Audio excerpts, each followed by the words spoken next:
All systems go. Clear for liftoff.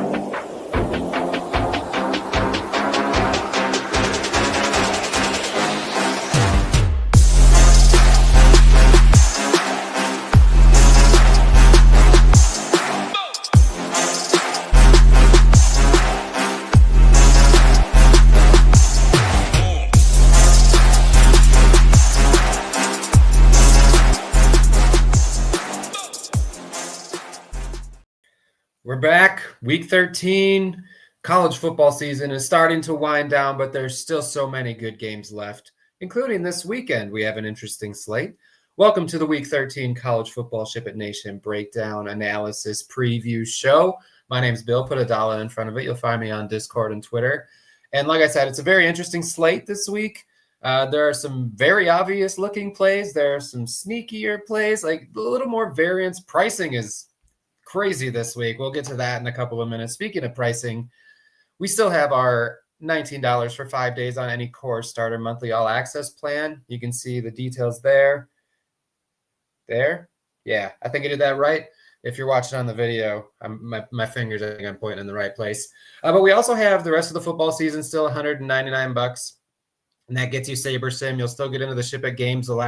We still have some entries to give away, some golden Ship It. So a great time to get in and an even better time to get in. We just continue to win. I've lost count of how many times Ranger has won now. This is, I think, maybe 6 weeks in a row. I should honestly maybe just start calling this a Ranger segment, but I won't because there are so many other winners too.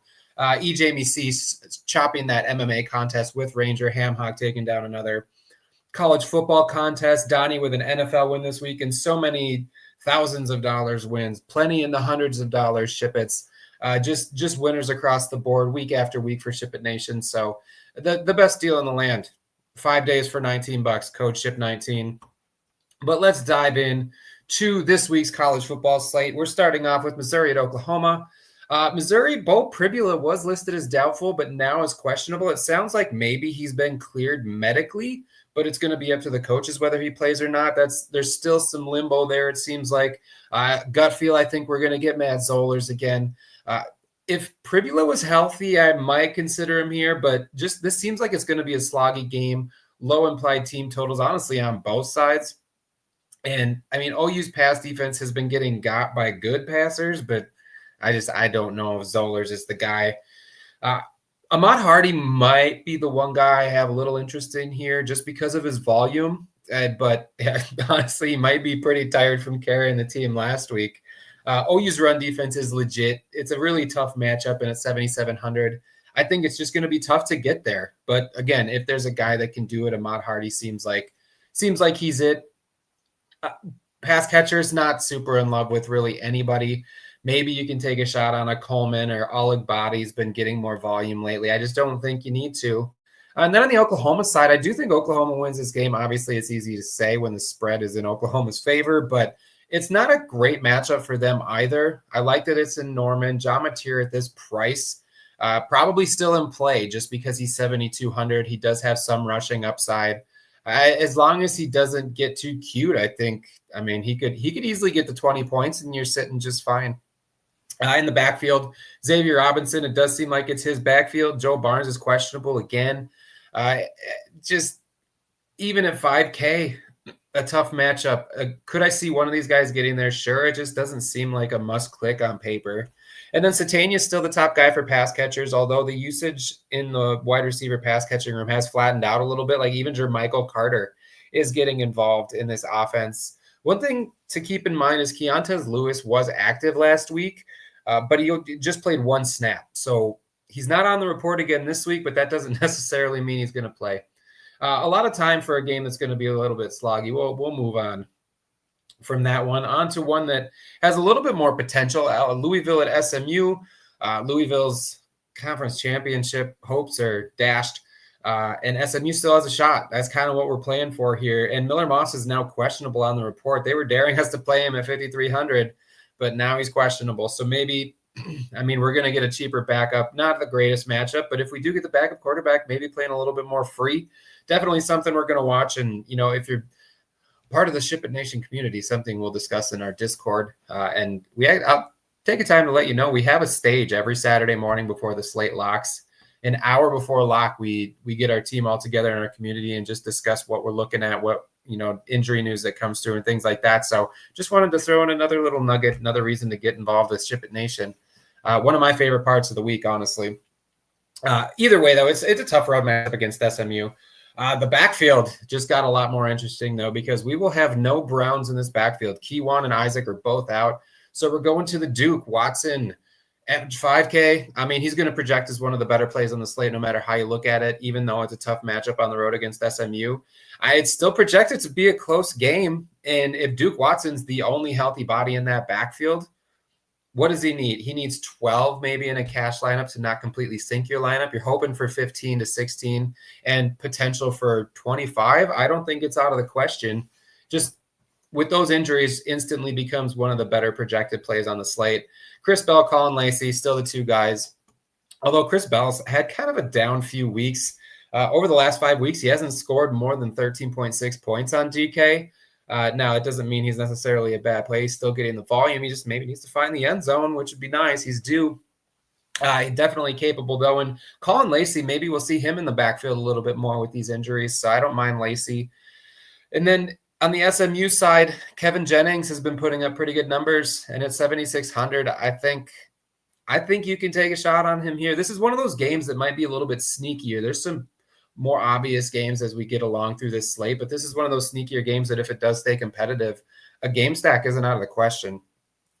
In the running back room for SMU, Derek McFall had the 3 rushing touchdowns. He had the touchdown variance last game, but TJ Harden's still getting the volume. McFall got those 3 touchdowns on just 5 carries, so keep in mind the variance with touchdowns. Don't let that number fool you if you're just looking at last week's box score. But Harden is still in play for sure at 5,300. And then Jordan Hudson might be the best play on this SMU team. He's got 10 targets a game averaging over the last 4 games. And he's, again, going to project super well. He might have more raw points potential than the guys across from him, and he's cheaper. I'm not scared of this Louisville pass defense right now. And then like Romello Brinson is still getting the volume, but last game he had 6 targets and 0 catches. That's not going to look good. But honestly, on the name cred, you still want to take a look at him. But yeah, this SMU passing game is what I'm most interested in. Harden's not bad, but a sneaky game stack. If you get a few pieces from this game, you're definitely gonna get some uniqueness with this, especially once you see the games coming up. Miami at Virginia Tech. Carson Beck has been a little bit more fruitful for DFS lately, and I mean Miami is in a spot where they just want to keep winning. I mean, had some pretty bad losses. I don't know that they're in line to win the conference championship anymore either. You know what? On-air production meeting, let's take a look. I mean, technically, I think they still have a shot. They have a better shot than Louisville does. So they are playing for something. And Beck at 6'9", nice. He's okay. Like he's okay. That's what he is. I mean, his wide receivers are the ones who are going to carry him there. In this running back room, Mark Fletcher should still be back, but there's some chatter that Gerard Pringle might start again anyway. The only thing is all 3 of these backs, and if Jordan Lyle's back and plays, it could be a 3 to 4 headed monster. I think there's some upside for whoever gets the hot hand. If Pringle's starting, I like him at 4.7. If Fletcher's starting, even at 7K against this Virginia Tech defense, I think you can get some opportunity there. And then Malachi Toney, he's just going to be involved. They're going to get him the ball in every which way. 7,200 is not too expensive for him. CJ Daniels didn't play a snap despite being off the report last week. He's not on the report again. And so I guess I don't really know how to read it. But Keelan Marion was the beneficiary of that. He had a ton of targets last week again. And at 3.7, I don't know. It's a little bit unpredictable. But I do like Toney regardless. Daniels, if we get word that he's going to be more involved in play. And then on the Virginia Tech side, they're daring us to play Kyron Drones. 4,800 for a guy who scored. I mean, he scored 20 points or more the last 2 games. Again, Virginia Tech only scored 14 and 16 points in those games, and Drones still had more than 20. So I think even in this matchup, he's fully capable. And again, at 4,800 in your cash lineup, 12 isn't ideal, but 12 isn't going to sink your line. And once you start getting into that 15 range, it doesn't look like a great score, but it's already 3x, and it's going to open up so much. Whether it's necessary or not on this slate, I don't think it is necessary. It's weird. It's not necessary to play a quarterback with 20-point upside at 4.8. I think I probably still will. Don't get me wrong. He's certainly capable of busting at this price. But I'd be lying if I said I wasn't going to be taking some shots on him this weekend. The backfield, Marcellus Williams has kind of still been RB, I guess, 2 behind Kyron Drones. I don't know how much of these runners I'll get against Miami. It's really just Drones. I don't like the pass catchers much either. Yeah, Donovan Green's not with the team anymore, but it's you're playing Drones for his legs mostly. Maybe one of these receivers could get there. They're all cheap. I mean, Takai Heath at 3,500 looks nice, but it's just I don't think so. Just a 4,800 Kyron Drones is going to stick out to you no matter what the matchup is. Even if he was playing Ohio State, which Rutgers is doing, and Ethan Cali McManus is 5,100. I'd rather play Drones at 4.8. Antoine Raymond, just an absolute workhorse against Maryland a couple of weeks ago. That was so much fun to watch that game, but it's tough to play anybody against Ohio State. I will say Ian Strong and KJ Duff are 2 of the better wide receivers in college football, and I think if anybody's going to have any semblance of success against this team, those are probably my top 2 picks. They're 59 and 5,700 is what makes it difficult to get to them, especially with an 11.5 point team total. The Ohio State side with a 44-point team total might be the most confusing 44-point team total that we've ever seen in DFS. Julian Sayin, if they're going to push him to get the Heisman, Iowa scored a lot of points on Rutgers. You can score on Rutgers. I'm not that I was worried about Ohio State to begin with, but if they want to get Sayin the Heisman, they could do it this week. He could throw for 350 yards and 4 touchdowns without his top 2 receivers. If that doesn't give you Heisman vibes, I don't know what will. So let's just get into those wide receivers. Carnell Tate, I don't know if he hasn't played the last 2 games. I can't imagine they would roll him out here if there's any inkling that he's got a slight sort of injury, and why not get him healthy? Jeremiah Smith missed the second half last week. This game doesn't make a difference. They have Michigan coming up, and then they have the Big Ten championship game. Those are the 2 games they're focused on. I would not be surprised at all to see Smith and Tate sit. It could be a situation where they go through warmups and end up not playing. And either way, it makes some difficult clicks. If we get word that they're out, Brandon Inniss and Max Clare, and maybe even like Bryson Rogers comes into play, because if they truly want Sayin to shine, somebody's got to catch those passes. And these wide receivers are too cheap for a wide receiver 1 and wide receiver 2 on Ohio State. And then Bo Jackson, before the injury news came out, he actually looked like the best running back play on the slate to me. 6'6" for a guy who's leading the backfield, especially if if CJ Donaldson doesn't play too. It sucks that we don't get the injury report until Saturday, but it is nice that we will get it early. This is an early game, so we'll know well before lock what we want to do here. Again, this is where being a part of a community is so crucial. You can have those discussions when the last injury news comes out, the final reports, and discuss what the best course of action is. Speaking of the best course of action, I think the best course of action right now is to make sure you've hit the like button. Always appreciate seeing those thumbs up come through.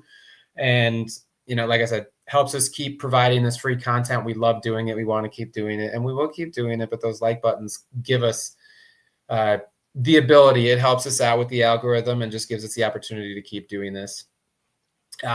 Baylor at Arizona, one of the juicier looking games on this slate. Sawyer Robertson, as a dog, he's got 400 passing yard upside every single time he takes the field. I do think I'd rather run on Arizona, but Baylor, I don't think they care who's across from them. They're going to chuck that pigskin. They threw 63 times against Utah. Now, a lot of that was garbage time, but those numbers do look super fun on paper. Bryson Washington got back to kind of a full workload last game, and it just wasn't the game didn't script out to where they should run the ball a lot. I think he only ran like 14 or 15 times, but he nearly had 100 yards. If you get 100 yards with the bonus and then fall into the end zone one time at 5,700, That's great, especially if Baylor can keep it a little bit closer. Now, Ashton Hawkins is out for the first half because he got in a fight against Utah, a fight. If you can call it a fight, it didn't look like much watching it back. Either way, he's out the first half. Josh Cameron, again, a lot of garbage time last week, but he had 19 targets. Cole Wilson had 11 targets. Cole Wilson had 14 targets, excuse me. And so it's going to be Cameron, Trigg, Cole Wilson. Kobe Prentice is healthy again. You still have to figure out who it's going to be. It's most likely to be Cameron and Trigg. So if you want to stack this Baylor side, there's always multiple ways you can do it. And in this, what looks like to be a touchdown game in a higher scoring environment, there's some juice in this squeeze for sure. And once we get to the next game, there may be some pivots in this game off of the next game, or to pair together. On the Arizona side, I should mention too, Ashton Hawkins being out the first half. There's a chance he comes in the second half and they just pepper him with targets because he's going to be fresh. It's not like a wide receiver one situation where it seems like that would be the case for sure, but don't be surprised. So it doesn't take Hawkins completely out of play either with the way Baylor runs their offense. On the Arizona side, Noah Fafita may be the most underpriced player on the slate. Baylor's run defense is where you kind of want to attack them, but it's not that their pass defense is anything scary. So Noah Fafita at 6'4", might honestly project at the highest point per dollar play. The first click in cash, like it seems like one of the more obvious plays. I do want a piece of this backfield. Riscano and Craig both played 31 snaps last game. Mahdi's kind of been getting the short end of the straw lately. It's also senior day, and he's a senior. But they're basically min price, because remember, running back min price is $4,000 now. I don't mind taking a shot on one of these guys and hoping you get the right ones, especially if you're going to stack this game. Because if you get the right one, you could get there on one 60-yard touchdown, which is completely possible with any one of these guys that sees the field against this Baylor defense. So you still have to hope you pick the right one, but there's definitely some opportunity with these running backs. And I don't think anybody's going to play him because it's a three-headed monster. In the wide receiver room, it's Chris Hudson or bust, basically. He's really the only one you can trust in terms of safety. Now, Javen Watley's kind of fallen off. Chris Hunter's coming back from injury. Trey Spivey is good for a spike play. He's like a run 5 routes, catch a touchdown pass on one of 2 targets. But like even Gio Richardson, he was on the field for 8 routes last week and got 4 targets on those 8 routes against Cincinnati. So, like I said, Chris Hudson's the safest one. Could you get a touchdown out of one of these other guys? Obviously you can. They're going to be on the field.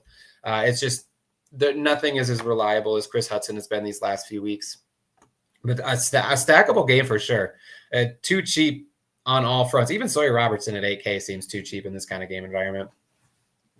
All right. Maybe we should have only talked about this. Like, this might be the only game we did talk about. And honestly, I don't need to say much. You got to look at the offenses. Connecticut at Florida Atlantic, a road favorite, 35, almost 36 implied team total to almost 29 implied team total. We're getting into the 60s for this game total. And Joe Fignano at 8,500. I don't think he's a lock, but he's definitely not as expensive as he should be. He had a down game last time out, but that's because when you play Air Force, you just run the ball. And you call it a day. And that's why Cam Edwards was so successful. And at 6'9", nice. He is in a stellar spot against Florida Atlantic too. You could play so many players from this game.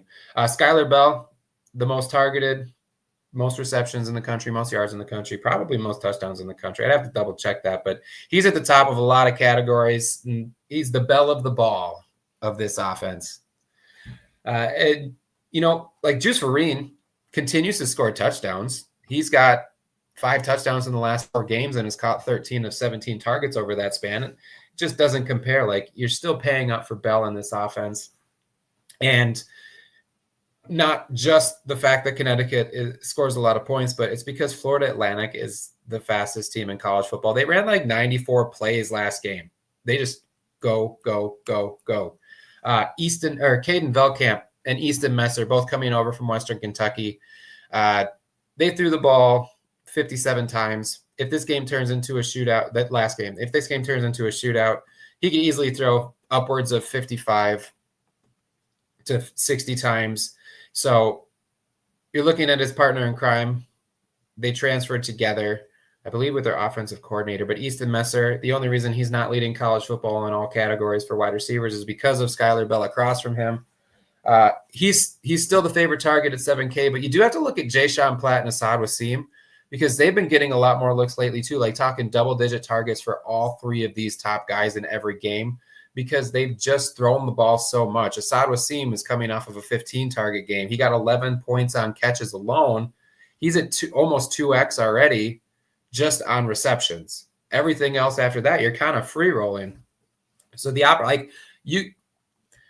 I don't know if I'll do it, but like you MME players, stacking Caden Veldkamp with 3 wide receivers and running back with Skylar Bell in the flex is not a terrible option. We have meetings every week with our college football team, and is it out of the question to play 6 to 7 guys from this game? I don't know. It feels weird, but honestly, looking at the numbers, it doesn't feel super uncomfortable. Not a recommendation, just a thought. And even these running backs, like Caden Shields-Dutton at 4,600 is involved. Jamari Sands doesn't look as good on paper, but if Xavier Terrell is going to continue to be out, both of these guys are involved in the pass game too. So even if they don't run, the opportunity is there for 2 sub 5K running backs. There's so many good plays in this game. And if this game hits the over, 42 to 38 is not out of the question. With how fast these teams are going to go, I think Florida Atlantic's going to push the pace. I know Connecticut's pace isn't super fast, but it's fast enough that if FAU pushes the pace, this game could go all the way to the moon. But everybody knows it. It's not a secret. I'm not breaking any news here. Arkansas at Texas. Arkansas coming in as 8.5-point dogs. If they can keep pace, this game could honestly shoot out too. We saw it happen with Texas multiple times this year. Like the Mississippi State game, I believe, is the most recent one. But they can shoot out with the best of them. Most of the SEC can now. It used to be everybody but Kentucky, and now Kentucky's doing it too sometimes. But if Arkansas shows up, they can keep pace. This game could shoot out as well. Taylor Green's at his lowest price of the season. If they do keep pace, he's probably going to be a big reason why. So I don't mind taking a shot on him. Mike Washington, Braylon Russell's questionable on the report again, so he could have this backfield to himself. Not a great matchup, but again, if he's the only guy back there, the opportunity, the volume is the reason you'd play him here. In the wide receiver room, Omega Blake has been a little bit not as good. He's fallen off a little bit the last couple of games. Raylan Sharp has been getting more of the looks, but the price hasn't been adjusted to reflect that. Now, could Blake pop again? Certainly.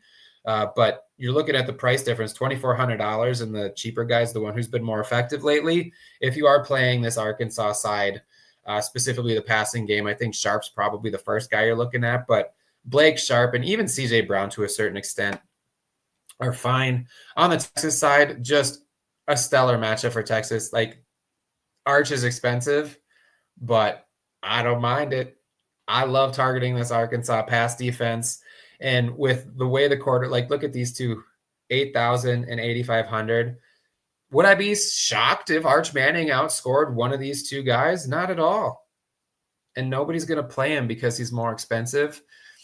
Oh, maybe people will. I shouldn't outright say that, but he's in a great spot where you could get some leverage, definitely over, like, ownership leverage over a guy like Fafita and probably Veldkamp.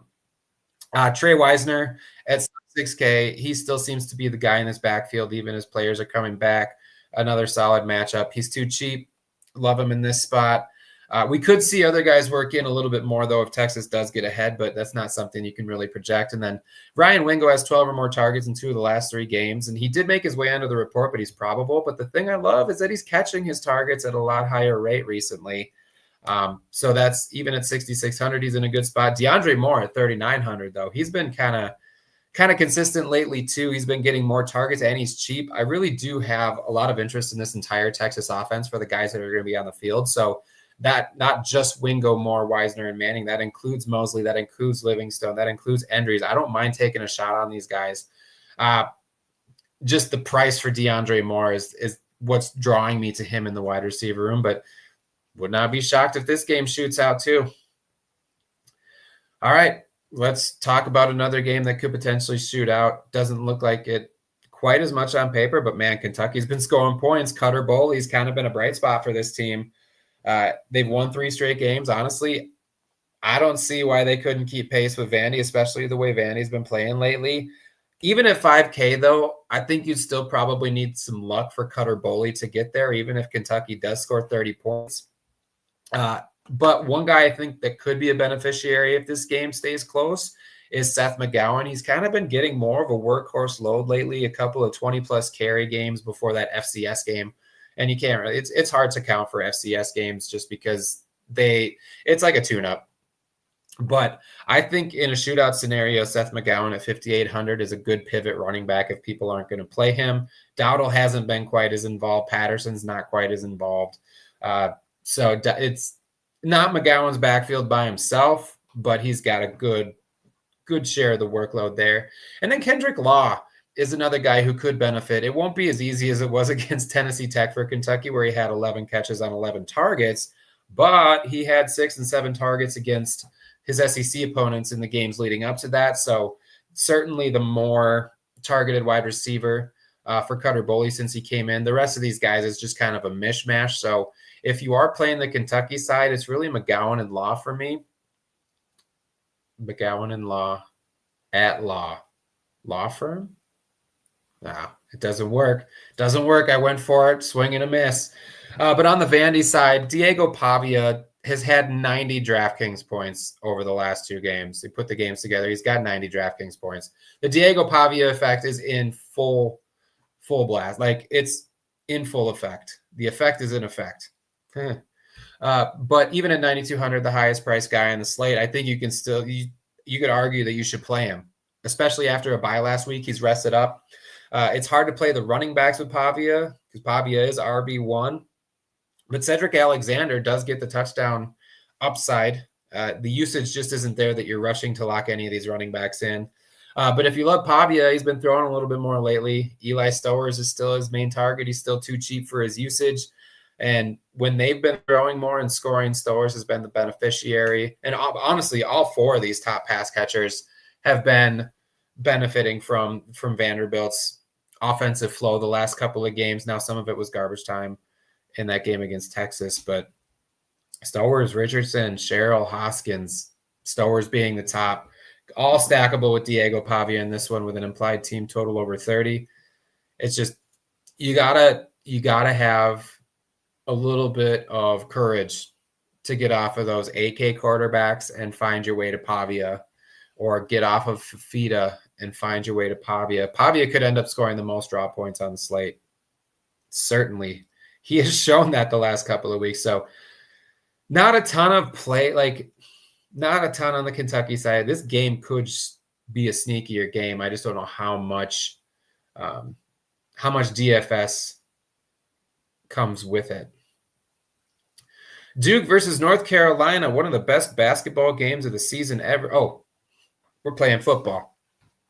Duke pretty much dashed for the conference championship. They're not playing for much. And now North Carolina's playing for a bowl game. So even though Duke's a favored team, I kind of like that North Carolina has a little bit more to play for right now. I don't know that Duke cares what bowl they go to at this point.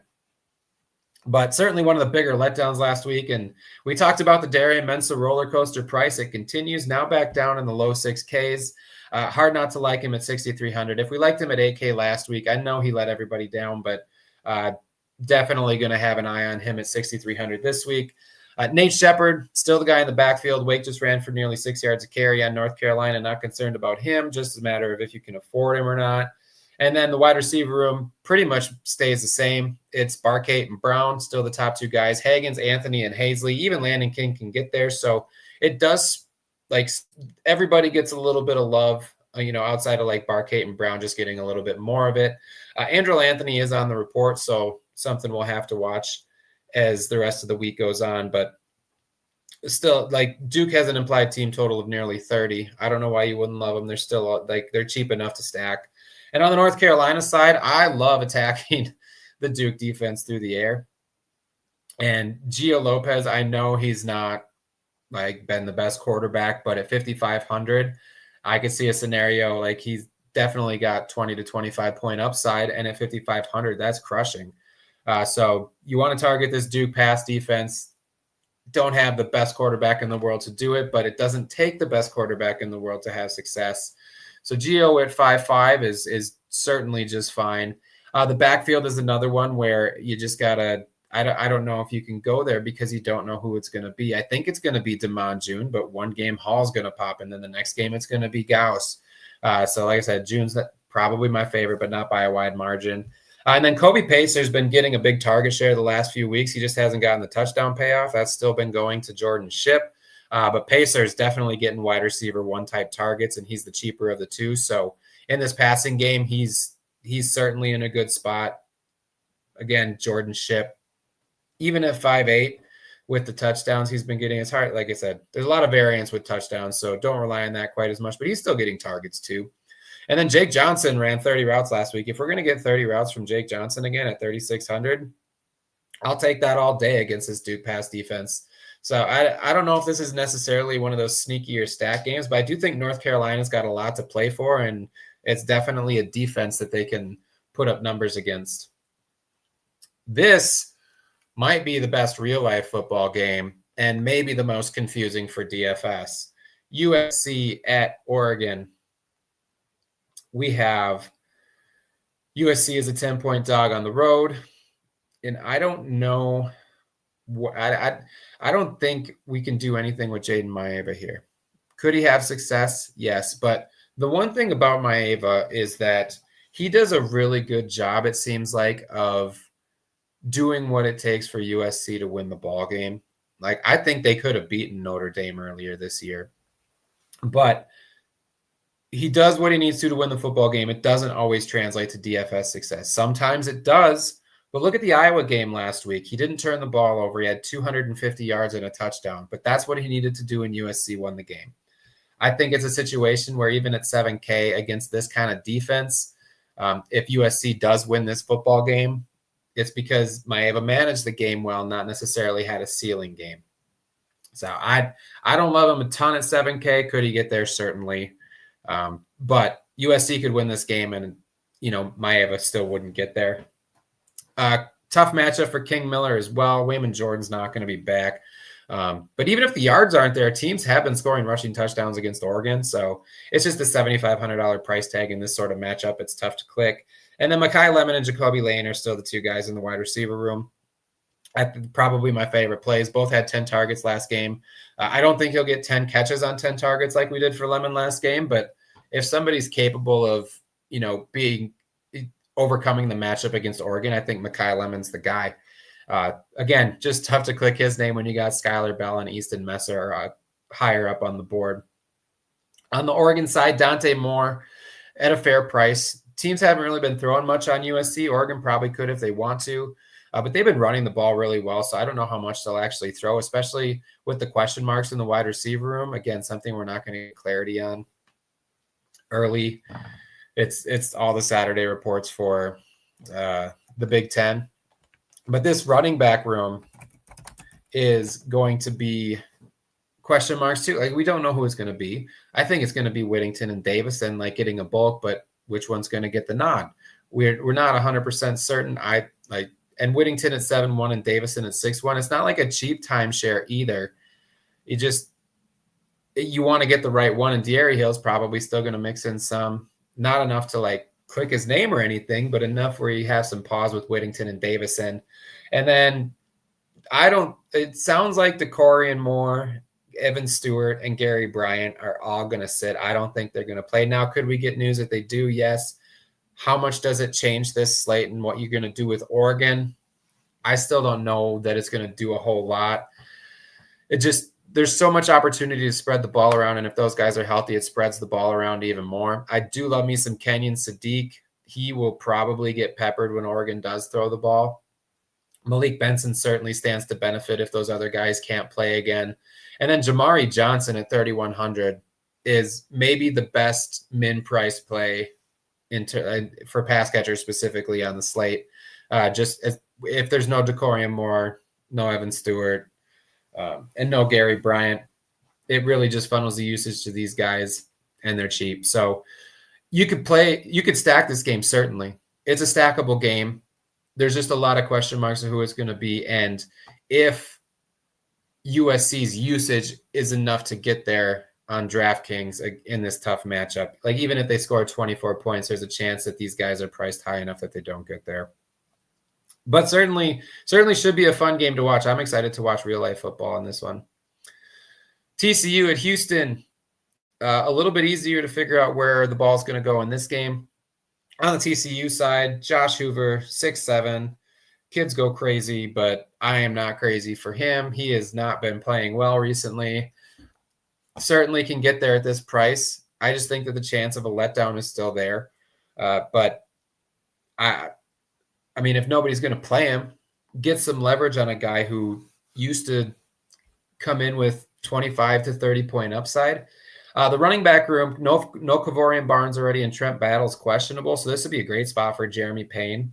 If Battle were to sit, he'd be in for at least a big workload.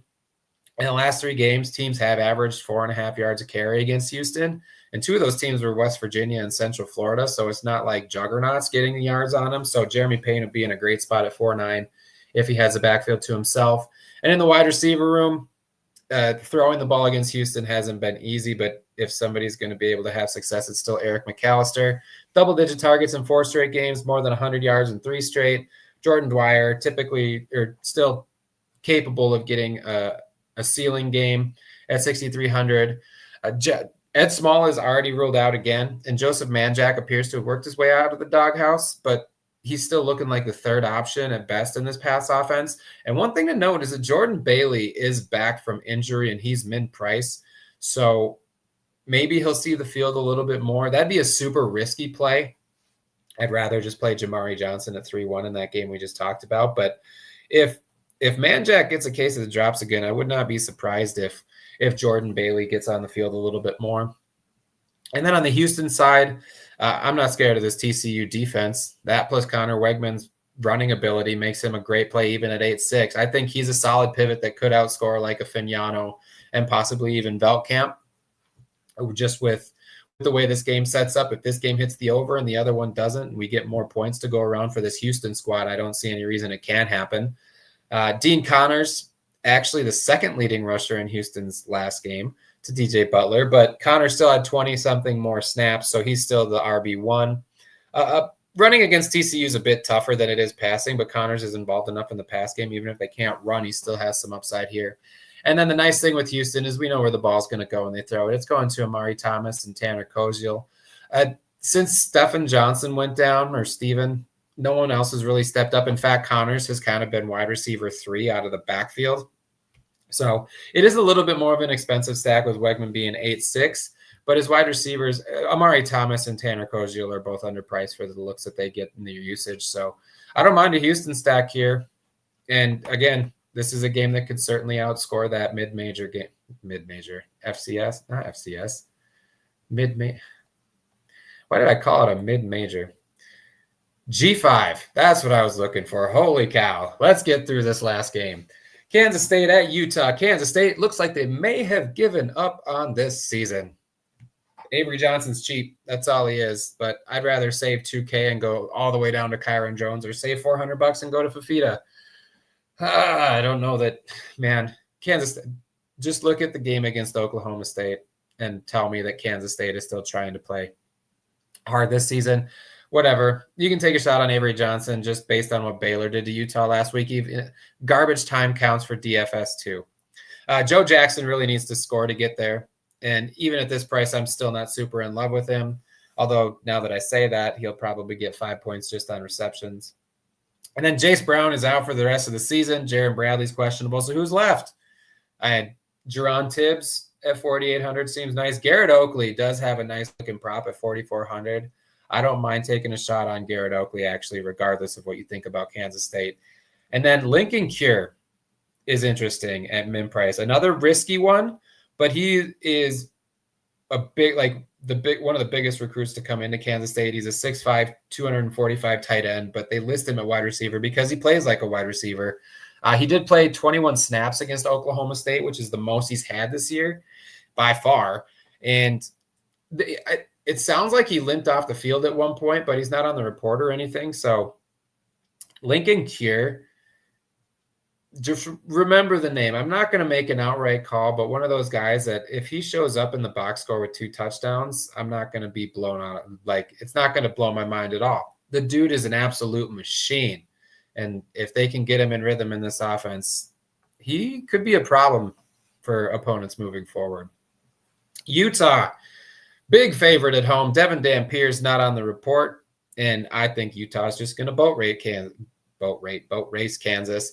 The one thing that's capping Dampier is we don't know how much Bird Ficklen's going to be involved, because Bird has been the word at Utah, and he, like, regardless of who starts this game, I wouldn't be surprised if we see a split. They could probably do whatever they want to just to keep both of these quarterbacks warm. But wouldn't it be hilarious if both quarterbacks got 20 points? At DollaBill 808, if I was thinking about this earlier today on X, if you have ever seen 2 quarterbacks from the same team get there, like maybe not even win a contest, but do legitimately good, I want to see those screenshots. And I know if it happens, some of y'all have them saved. So send them my way on X. I'd love to see them, because this is maybe as close to a spot as I've ever seen from memory in college football. Outside of like injuries and stuff, we couldn't predict that. Like if a guy gets 25 points and then his backup comes in because he gets hurt and scores 20 more or something. Anyway, Wayshawn Parker has been running the ball super well against bad defenses, and I think Kansas State has a better defense than like Colorado and Baylor, but it's not going to scare me off of Wayshawn Parker averaging something like 8.5 yards a carry the last few games. It's ridiculous. Look at, like, he's been super efficient with his touches.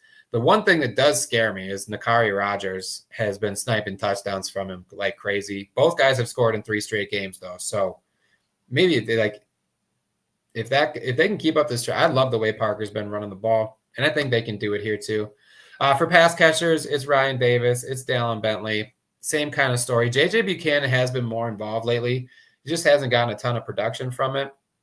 Now, the biggest risk to these guys is what happened in the last game, or the Colorado game, or the Arizona State game, and that's just that sometimes Utah just doesn't throw the ball.